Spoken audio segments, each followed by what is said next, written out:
ako ng grocery. First grocery ko, nakabili ako ng coca. Pakita ko sa inyo. So, dito tayo sa good. Yung good ko would be, at mas nasabi ko kanina, Costa Integrales. Plus yung mga drinks. Yan. Whole grain cracker with wheat cereal and browns. So, talagang healthy siya. But can eat it tomorrow morning kasi maganda to fiber. Banana. So, nalagay ko tomorrow for my morning food. Tapos yung bad, ito na. Number 1 is, good pa rin po, titignan mo. Chicha fresh.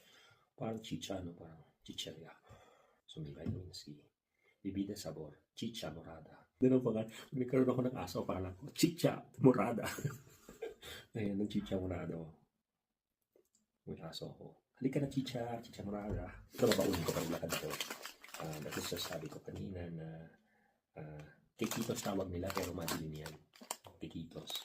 Na naranja, meaning orange. Just in case. Hoja de coca. Consume it. Cold, sabi. Wala namang prejudice dito.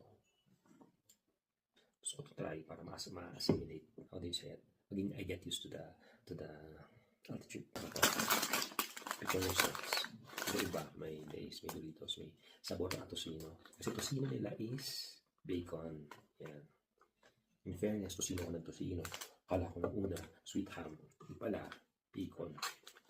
Tomorrow, plan is bilhin ng kailangan para sa next day's hiking. Nakakatakot, pero siguro, for sure maraming matanda doon.